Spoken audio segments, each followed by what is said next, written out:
Hey, welcome everyone to.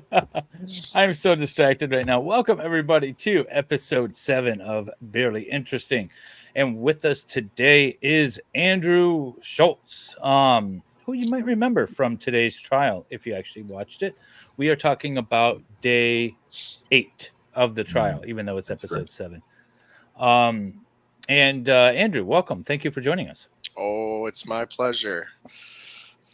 So today we start off with Mr. Washington. We have a whole bunch to go over with Mr. Washington. Then we have Kayla. I said it right. We worked on my Kayla, name yeah. pronunciation. You did. Kayla. Yeah, you got it And then right. we have, is it Susan Brown? I can't even read my handwriting. Susan Brown Williamson. Yes, there we go. And then And then Andrew Schultz, yours truly. and then Andrew. Yes, I forgot to write down Andrew's name. Welcome. This is coming off to a great start. But it was a short day, right? It was only 3.5 hours. Judge let everybody go early for snow. So we don't have a terrible amount of testimony to talk to, or talk about rather, today. But very interesting issues, like every day in this trial. And in fact, I was just going through my summary from when I originally watched this, and I did a recap. And it said after the first week of attorneys bickering like Muppets in the balcony, week 2 got off to even a more comical start. This shit show of a Muppet trial started with day 9 and the testimony of this is day 9. This is tomorrow. Yeah, but so that's tomorrow. But yeah, but that's tomorrow. No, but that's my that's like in my mind. That's how this whole trial went. A shit show of a Muppet trial, and it's just so perfect of an explanation as to how this trial is going. So today they really started out with like some really heavy litigation between the prosecution trying to bring in other acts evidence, and he's arguing to bring in and use other acts to then bolster the credibility of his witnesses. And there's a discussion about the propriety of that and whether or not it's to bolster the credibility of the defendant, which is the clause or the case that he cites, or if it's just to sorry, somebody's saying my audio is off. I can hear you just fine. You can hear me? I hear you just fine. Yeah. I do want to interrupt you since we have the second. We have a little bit of extra time. I need to say this. Good evening, genitals. Welcome. But yeah, no. So okay. So what we're talking about is this panoramic evidence as the way the state framed it?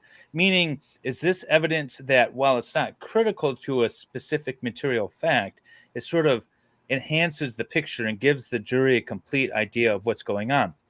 And what we're talking about specifically is the idea that Mr. Washington and Zach bonded over like discussions of drug deals. And so that's what the state wanted to get into.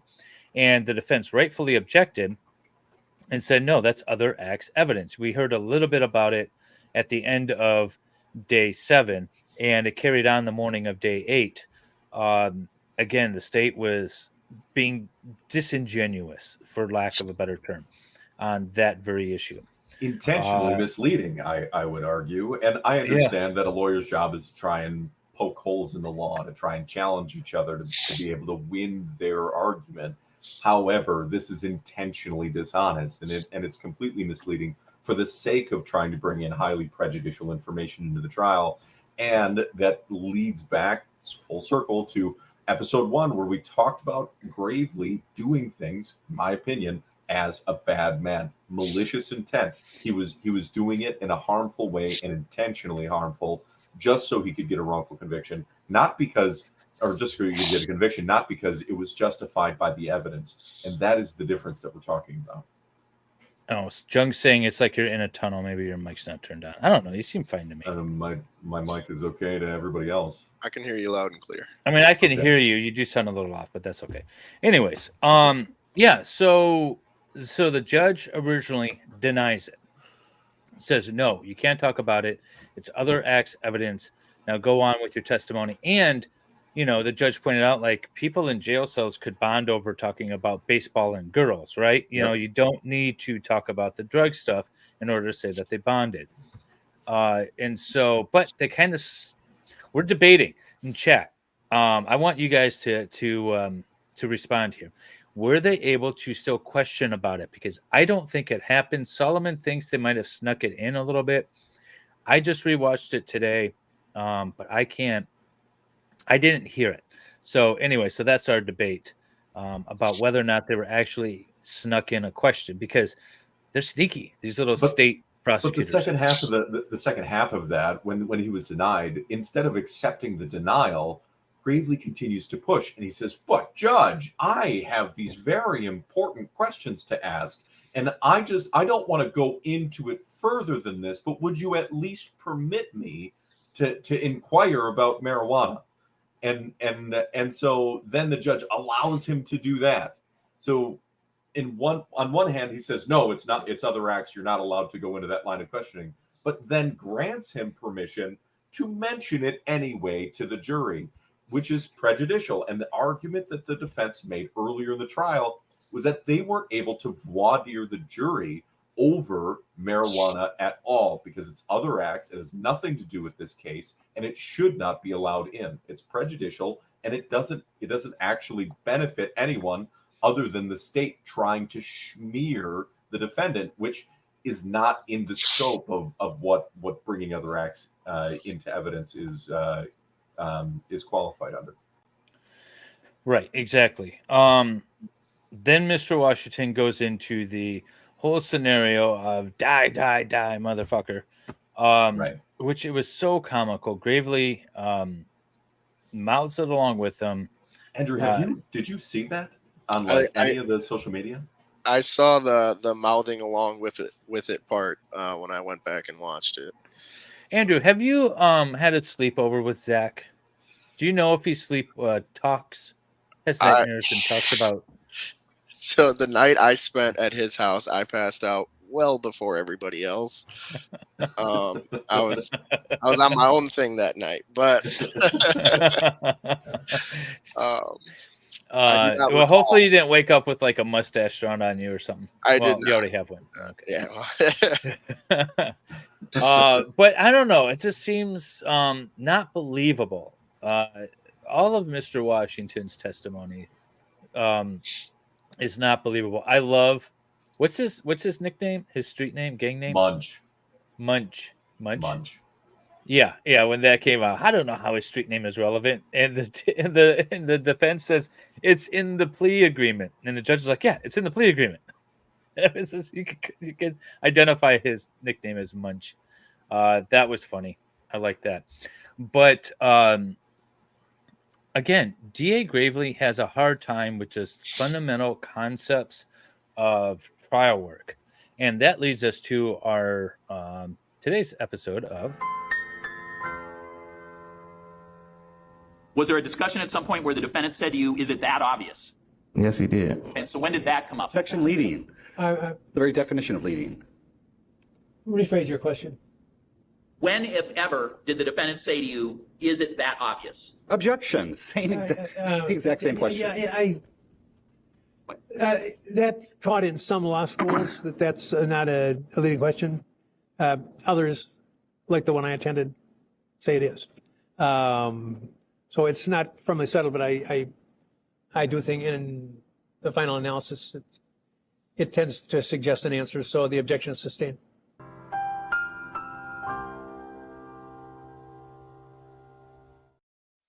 You know, sometimes it takes the student a few instructions from the teacher before he finally gets it in, that you can't just say, what if anything, in front of an obvious leading question and get it through. I mean, come on, 30 years of practicing law and he's asking questions like that. Get the hell out of here. I know. We make fun of it, but it's really bad. It's really bad. So now I watched the trial again today. I watch all these trials the morning of. I usually try to watch them on 2x speed and then like take notes and stuff like that. But something I heard something and I had to like rewatch it again, and then I recorded it. And this isn't the more you know sort of thing, but this is really interesting that I didn't catch. And I'm wondering if anyone else caught at least the umpteenth time that you've watched it. So listen to this. It's very I interesting. asked him, like, cause I'm like, you did this by yourself, pretty much. Well, you did this by yourself, and he said yes. He said he took him on his own. He didn't have his help with his brothers because you guys said that his brothers was involved. Because you guys said that his brothers was involved with Because you guys said that his brothers was involved with this. So the state went to Mr. Washington and said, did he say he got help because his brothers were involved? You guys said his brothers were involved. That's I didn't catch that the first time around. And just think about that, right? I'm of the position, I don't know if Zach did it, right? But this wasn't enough evidence. I feel fairly confident in saying Solomon wasn't involved, but to think how close that Solomon might have been to being charged is ridiculous. I mean, they did call Jen to actually find my alibi, and they had my phone record. They looked into it to see where I was. And I mean, to be fair, they thought that Andrew was a suspect, and they were looking into him. So they looked into Andrew, they looked into Alex, they looked into me, they looked into Josh, they looked into all of us because he was such a large man that the police even recognized that it was not a thing. Like he couldn't have carried this man out alone. And so instead of accepting the fact that it wasn't Zach because they didn't find any evidence that actually showed that it was him, they just changed Rosalio's weight in the trial. And it was like every witness that took the stand, he suddenly was shaving 20 to 40 pounds off. It was They ridiculous. changed his weight. They manipulated so many things. Like they changed the timeline. They changed his weight. They changed whether or not he had help or he did it alone. They changed so much just to fit their narrative. And they're like, forget about that little detail. I didn't catch that. He said it so fast. And I just happened to catch it because I was making the prior clip for The More You Know, because it was right after that that whole thing happened. And it was just amazing to me that, you see the things that they do. It's just like my cases when they start throwing shit out there and you're like, it's just they throw stuff against the wall and you got to kind of bat it away every which direction they throw it. It's ridiculous. But I wanted to point that out and play it for you guys. And I will put The More You Know up on the channels, all of them, so you guys can. I'll pull them up and put them up in like shorts or something on my channel too. Yeah, that'll be great. So then after Mr. Washington, we had Kayla. Now, Kayla is the mother of Rosalio's daughter, I guess the best way of saying that. And she was brought in for like one purpose only, in my opinion. Well, maybe two. To establish somewhat of a timeline because she and her daughter are the last ones to see Rosalio alive, confirmed to see him alive. Mm-hmm. And two, to get that freaking note in again. That, not a stupid note, but the idea that the state wants to get it in is stupid. Because all it does is it's an emotional attack into the case. It establishes no facts, no material facts whatsoever. What we're talking about is a note that his daughter supposedly wrote that was left on her bed. That's it. On his bed. His beds. Yeah, on his bed. Technically all of theirs, because I believe there's only one bed in the house, and I don't know where the kids are sleeping other than in the same bed with him. But the son is like 11 at the time. I don't know. That whole situation confused me. I was trying to wrap my brain around that. Yeah, I mean, I don't think he had substantial parenting time, so at the end of the day, I don't think it was really. Anyways, but there was no purpose of that note. That note served no purpose. It's not like there was DNA on it. It's not, nothing substantive of that note other than emotional weight, right? So they tried to get it in. It was subject to an earlier motion by the defense to keep out. The judge granted that. But what do? They throw it right up on the Elmo, right up on the screen, and then there's an objection. They leave it on the screen. And they do a sidebar. And then the judge yells at them. Again, one of the few times that the judge actually does something really proper and really goes after the state to get it down. Solomon does a better impression than I do. He said, "Take it down." He was mad. He was pissed. So it was a moment where, because he had previously ruled when they were showing crime scene photos that they couldn't bring that in. It was prejudicial. It was completely irrelevant to the case, and all it was there for is, like you said, the emotional ploy. So when they put it up again, then it was like it pissed the judge off because he had ruled against it already, and now they were just sliding one in just because, and it was disrespectful to the judge too in the moment, and that pissed him off. You know, we do have a little bit of time, and I have so many questions for Andrew, but Law Kong just said something in the chat that brought up a thought. The bed not made with the chick coming over. That apartment was not ready for a new woman to be coming over. I mean, a potential mate, right? Pizza boxes out. But if he's having a girl over that wants orange juice and Jesus, I mean, does he need to have the bed made? You don't know that. Yeah, I guess. I don't know. I just feel like it's I mean, come on, every guy in here has been in a relationship where if a lady's coming over, you clean up, right? I don't know. It just seemed kind of odd. But You I'm don't not know gonna. what kind of animal he was. So I That's mean, maybe true. he wasn't the type of guy that would clean up. I guess I am purely speculating, but I just thought it was an interesting comment. Wild speculation. We Yeah. do So have one other issue with Kayla though, before we Sure. move on to Susan, is that she was one of the last people. She and their daughter, the last people to see Rosalio. But what struck me as odd is that instead of questioning his children about, like, maybe even if he had arguments with someone, phone calls, if someone came over and there was an odd discussion, none of that was brought in. They never actually questioned the kids who spent the day with him until about 20 after 8, right? So he drops the daughter off, I think at 8:21 p.m. He's there for about 5 minutes talking to Kayla and their daughter before he leaves to go home. He has like a 30 to 40-minute drive to get home, which puts him at home just around 9 p.m. So if all of that math checks out, I still don't understand why the police didn't go deeper into that, because there could be probative value to just a conversation with the kids about anything that might be out of place. But they never even bothered, and that I think is something that the defense could have asked or pointed out. That did the detectives even attempt? Did they ask to? That could have actually bolstered their argument that the police were so inept at their job that they didn't bother doing a proper investigation. yeah, they could have gone into that a little bit. There's so much the blinders on, right? There's so many instances of blinders on. They were just focus on Zach, and completely ignored everything else, unless there was a Denny motion, and then they were forced to do the investigation. Yep. And then they were like, "Oh yeah, we looked through some stuff. It wasn't him."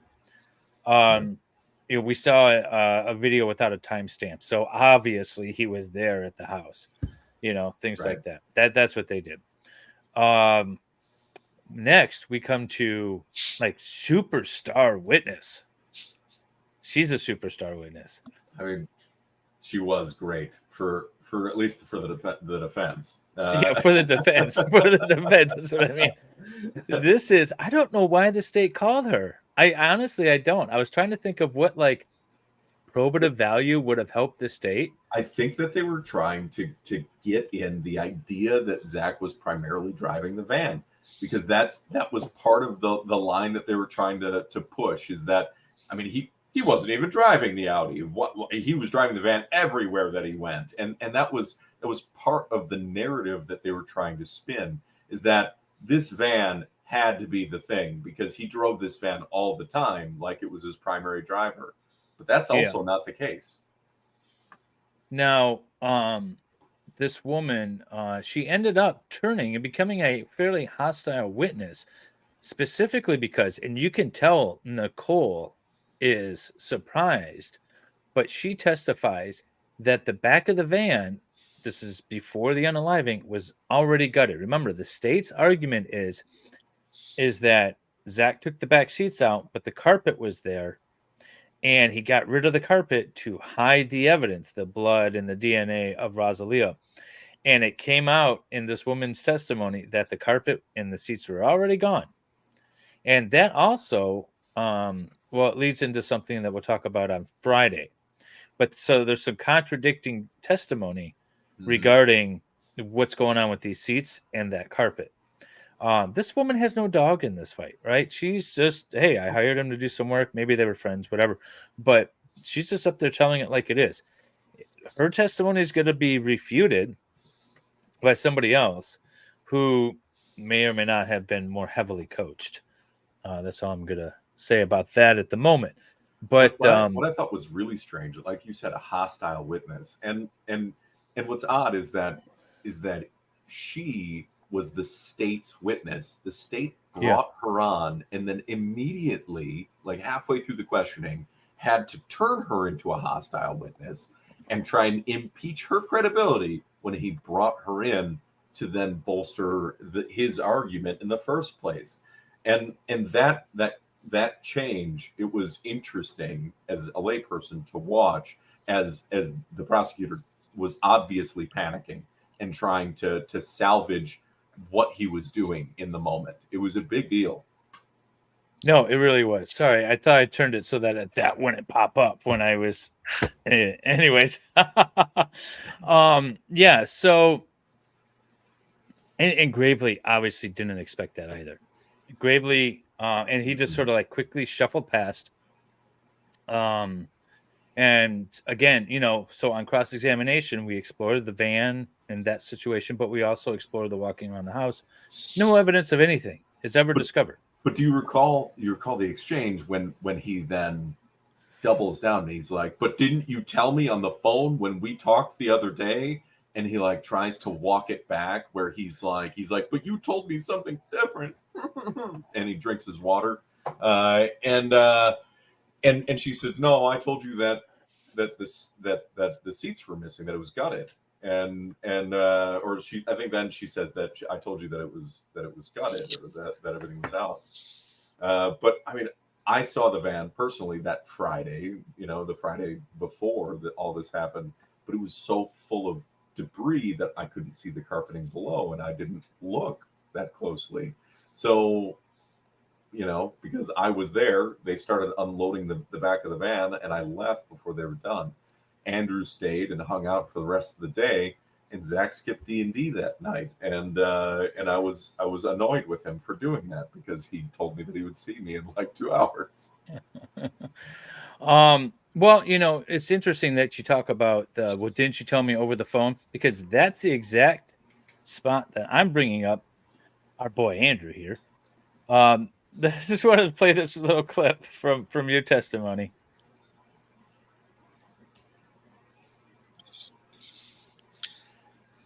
Sound? I can't hear it. Sound, David? It's like muted or something. Is it really? Yeah. Huh. Hang on. Let's try that again. Oh, I know why. Because when I tried to pull it up where it wouldn't have the sound, or where it wouldn't pop up right away, I actually turned the sound off. Sorry. Okay. Oh, see, we're doing it live. All right. When you, during that period of time, May 1st through May 20, was what vehicle was he primarily driving? I'll say the minivan. Okay. And did you know that the girlfriend was regularly driving the Audi? I think she only used it once or twice, so I wouldn't say regularly. You and I just talked about this case in my office with a witness present? Yes. Okay. Did you indicate to me during that period of time that you knew that the girlfriend, Christine, was primarily driving the Audi and that it had been lent to her because she had crashed a vehicle? Yeah, I believe I said that, but you only asked if she had driven it a couple times, so. I did? In the office, yeah. Okay. And did you tell me that you knew her to be the regular driver of that vehicle during this period of time? If she only used it a couple times, I won't describe that as regular, but I mean, it's less than a month, so I wouldn't consider that a primary driver of a vehicle. You believe you told me just a few minutes ago that she only drove it a couple times? That's what you believe you told me just a few minutes ago? I'm pretty sure, yeah. Okay. So anyways, that's the part that I wanted to play because it's so on point with all of the witnesses that even just the prior witness, Susan, too. So Andrew, tell me about your experience meeting Mr. Gravely and sitting down with him. Apparently, you met right before you testified. Yeah, they had me come in early to talk about whatever he was going to ask and get all the facts straight from stuff I said. The year prior or 2 years prior, whenever the 33 months. Yeah, there you go. That long. So make sure I remember everything I said back then. So yeah, they had me come in, and I don't know. He seemed a little pushy, but I didn't really like him that much. Josie has a question. What kind of shit did you throw in the fire pit? Shit. I mean, that's actually a valid question. I had written that down. I mean, so the fire pit was actually a thing that was discussed quite a bit. But you were there for several fires, to my own eyes and witness. What type of things did you see Zach burn in that fire pit? Same type of shit I burn in my fire pit. Would I bring home from jobs, or that I do on my own projects, or anything I feel like burning. So, but yeah, it was just a lot of lumber. Plus, he was cutting down trees in his yard too, so it was just all wood. That's literally all it was. Was there a time that you saw a mattress laying on the fire pit? I don't remember that. There definitely weren't bleach containers. So the carcass of the mattress is actually, like, all the springs and everything is laying on the steel pile, on the metal pile that was adjacent to the dumpster. I had said during the live, when I was live streaming this, when it was the defense's case in chief, I was like, hey, they should call somebody to really testify about this fire pit. For some reason, Andrew's testimony just blew right past me. I think I had some notes that they had a fire on the day prior, and the last time you were there was the 19th. So the 18th and the 19th, you had a fire in the fire pit. You were over there. Or you were over there the 19th, but you knew that Zach had a fire on the 18th as well and burns random stuff. That's it in my notes, as far as the fire pit, anyways. It was just interesting. For some reason, your testimony didn't resonate. I don't know if I was distracted when I was taking notes. It might have been just me. But how were you feeling on the stand? Were you how was it being on the stand testifying? I absolutely hated it. It was nerve-wracking. I did not like it. I don't like being questioned in the first place, and then especially in front of a bunch of people about stuff that happened 33 months ago, that I had to recall, and then I feel the pressure of raising my right hand and swearing that it's the truth when God knows if I remember it all correctly. Zach asked you a question in the green room behind, or not Zach. I'm not Zach, but you sound like him. They were basically all right. Yeah, they're basically the same. All right, so I'll ask you a question again. Andrew, what type of car did Zach own? An Audi A4. And what engine is in an Audi A4? A multitude of engines, but his specifically had the 2.0 turbo. And how many horsepower does an Audi A4 with 2.0 turbo in? They're rated around 250, I'd say 270 maybe horsepower. Not a lot, but enough. And do you know the transmission in that car? I assume it was an automatic, so most likely a 6-speed automatic. They didn't switch into an 8-speed or a 10-speed until the newer models. And do you recall any features that he might have added to the car? Nothing in particular. And what color was it? What color was that car? What color did I say it was, or what color am I reminded that it actually was? Well, I believe backstage, sir, you said like silver or gray or something silver, like that. Yeah. I did. I don't know why. Yeah. And on the stand, what color did you say? Silver. I said silver. I was positive. I don't know why, but it was definitely a black car. They're both black. Yeah. But this is a good exercise in witnesses, right? Okay, so we have an eyewitness. Andrew can explain so much about this car, but he got the color wrong, right? And but that's the nature of witnesses, right? And so especially when you're, I mean, he's sitting backstage, maybe he's a little nervous to come out and talk to all you people, but he's definitely nervous on the stand, and he says the wrong color of the car. When we've seen pictures of it, I'm pretty sure we've seen pictures of it. At least I knew that it was black. I don't know why I know that it's black. We've seen pictures of it. They show pictures in court. Yeah. So yeah, I mean, just that level of detail. And for the record, Zach did do one thing to customize it. He changed the underdoor lights to the Audi symbols. So when you open the doors, it has an underdoor light that lights the ground so you can see. And it was the shine of the rings of the Audi symbol. So when it opened the door, you'd see the actual logo of Audi. So that was the one upgrade, and I was actually shocked that you didn't remember that. But either way, that's the level of detail that always took me back. Andrew could remember any make model of vehicle, whatever drive, transmission, the reliability of it, like whatever issues in the manufacturing. It's hilarious, but not the color. Now I have some more questions for Andrew, because I want to know. Did Gravely, and if you're uncomfortable answering any of these, let me know.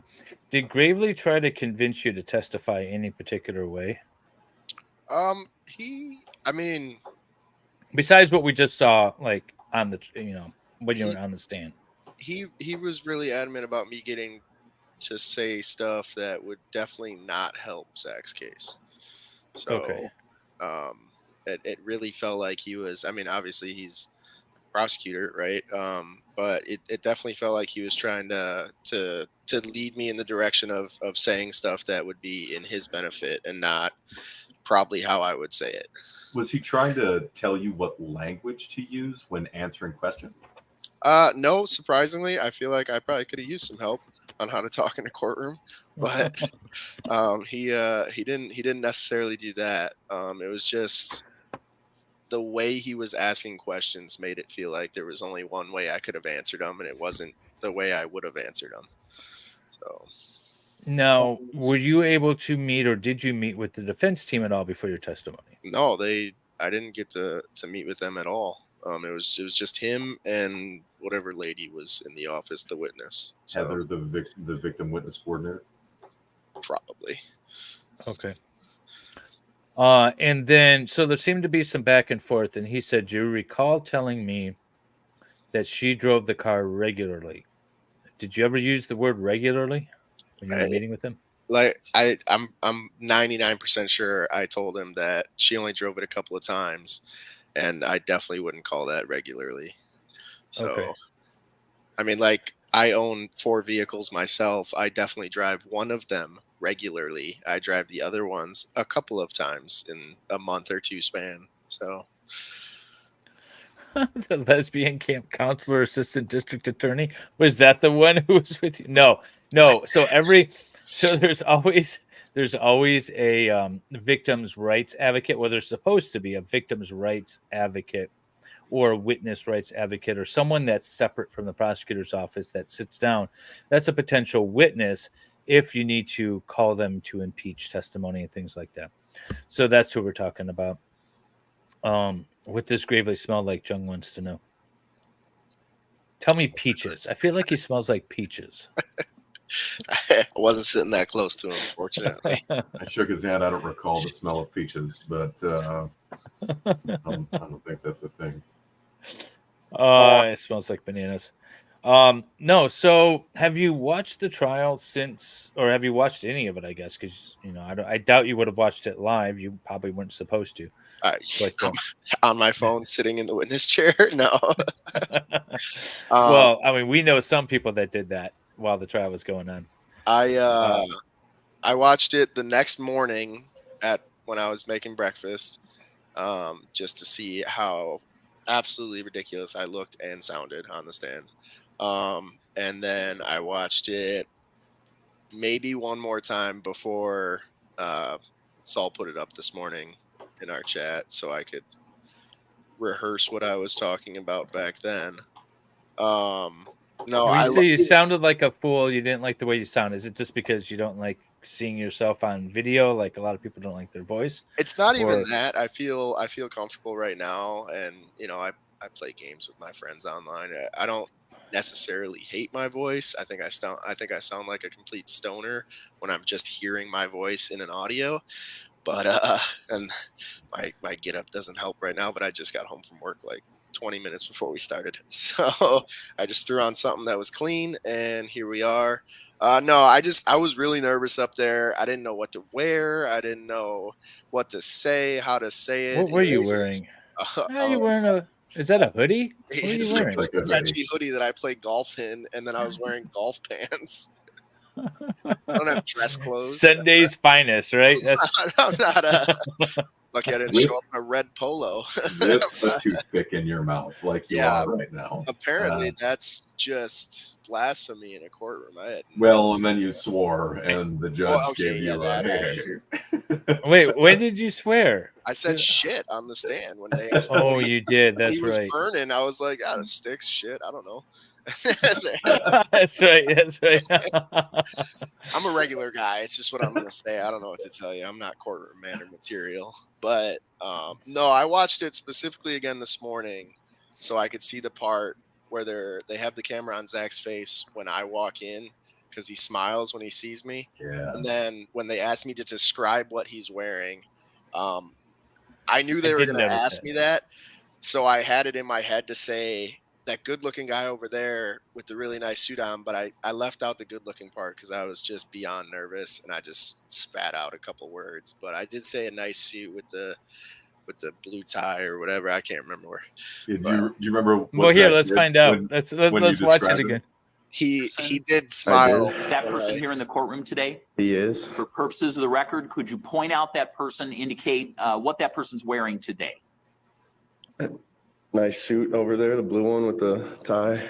Yeah, it was the stutter right there where I was like, in my head, I was like, should I say good-looking guy over there with the nice suit on and make him laugh? And I was like, I don't know if I'm going to get kicked out of this courtroom. I don't want to be arrested. I feel like that would have humanized you more. But the court feed didn't catch the moment where Zach sits up like this and he's got the lapels of the suit and he's like holding it out and he's got this big old grin on his face because he's so happy to see you. Where he's like, "Hey!" and then he's showing you the suit. It was just like he lit up and he was the happiest that I'd seen him in. For here, this is So this is the part I did notice this too. So this is the part when I think you walk in. Usually they don't have a lot of the audio going. No, they didn't. I did give him a little head nod when I walked in and I saw him. Yeah, friendly face. Yeah, I like that. Because it all humanizes you, right? It humanizes the witness, it humanizes the defendant.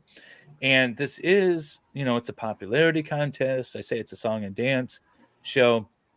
The law is, again, supposed to take, it doesn't take second stage, but by the time you're at the trial level, this is a performance. And humanizing the witness that you want to be humanized and humanizing the defendant is always good. Like an angel walks in.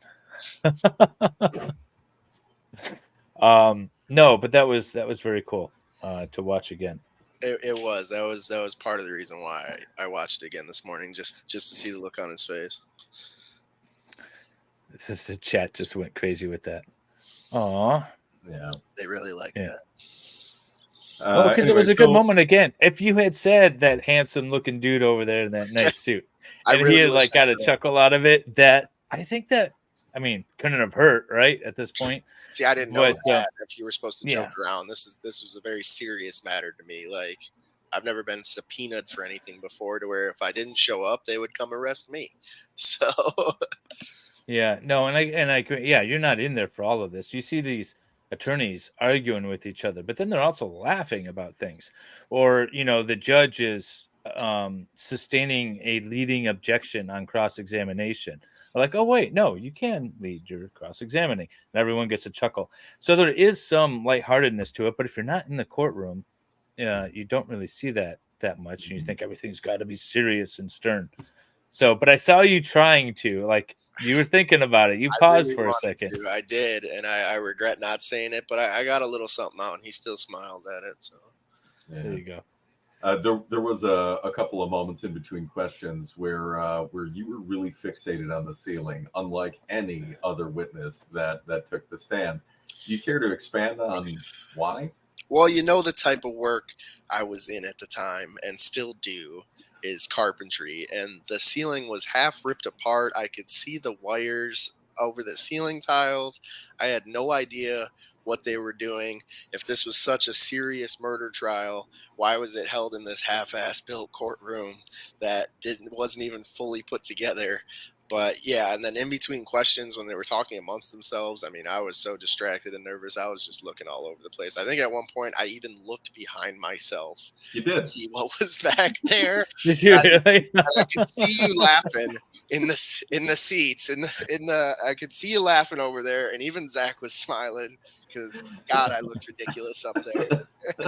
Yeah, there's a point where you're like looking around and you literally look like, oh, what's that? Just curious. I don't know what's behind me. I think I remember that. I was trying to find the spot. I don't know where it is, but Yeah. I vaguely remember you looking behind the chair. I didn't realize the ceiling, so it's like a drop ceiling, right? And half of it's gone. It was, yeah. So they were actually they were not renovating, but they were restoring the courtroom to its older beauty. So it was like part of the historical society. They were turning that courtroom back into what it was in its original majesty, which meant that the artificial drop ceiling needed to come out. All of the wires, all the heating and all the ducts and everything needed to be pulled out and totally redone. And they had like this beautiful domed, like glass dome over the top of that, behind that drop ceiling. So it's really a beautiful room that was, you know, covered up by, you know, the drop ceiling and all this other stuff. But either way, you found it. I don't know. It's just like he's just like looking around. Well, they're just sitting there like looking at documents. I'm like, what the hell am I supposed to do up here? Everybody's looking at me. They're not talking to me. I just love seeing you sit up there. That little smile that you gave, like you actually looked past Zach and you saw me, and I saw you laughing. I was dying laughing. And I was like, yep, I'm making a jackass myself up here, and there's nothing I can do about it. Oh, that's great. Oh man, you know, we're actually coming up close to the end of the show today, but I honestly, I wanted you to be able to just, you know, do you have any stories or impressions of Zach that you could share? So many people want to know, like, how Zach was as a person and things like that. So do you have a story that you can tell of Zach that? Not all the details of some of the stories, but I think Thanksgiving we spent together, where I brought my buddy Josh with at your apartment in Cedarburg, was, I mean, I have family Thanksgiving every year, and it's always fun with my cousins. We're always joking around, but I haven't laughed so hard since it was me, you, and my buddy Josh, and Zach, and whoever helped. I mean, Bill Walsh from 58. Like, we had so many fun guys there, and I haven't laughed that hard in a very long time.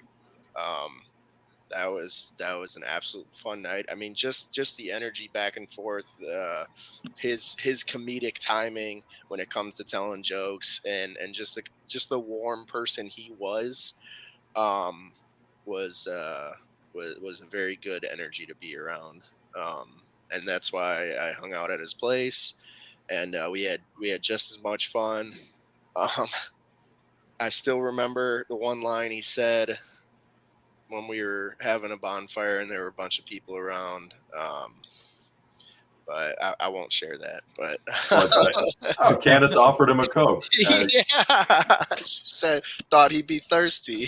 He said, "No, the fuck I'm not. If I did, I would have said."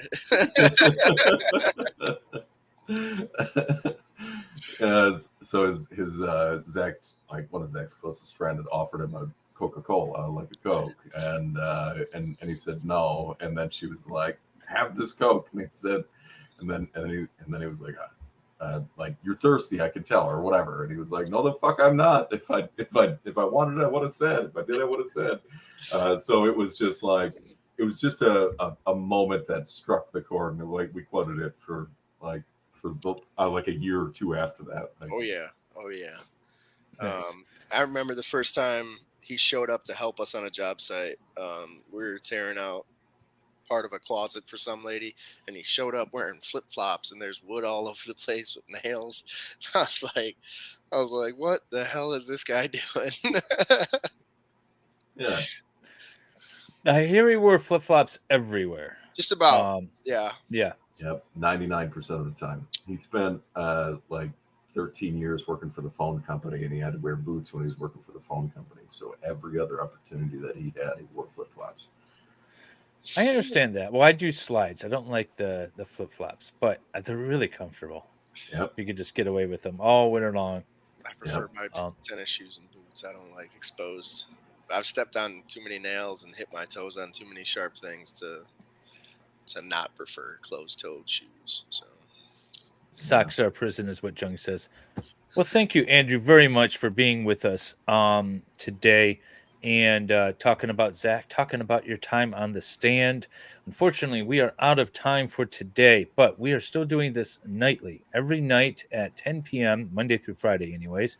10 p.m. We Eastern. will be, yes, thank you, Monday through Friday, 10 p.m. Eastern and 9 p.m. Central. We are barely interesting and talking about Zachariah Anderson. That's right. And we're streaming the trial again. If you guys are new to this, we're streaming the trial by day and talking about it by night. So check out all of the channels. Solomon, what's the name of your channel now? Actually, Solomon Says. So Solomon Says. You'll be able to find the red hand, the red hand, or the red background around the hand. It is the FCA logo, but you'll check out Solomon Says. I'll be streaming, like David said, the trial day 9 tomorrow.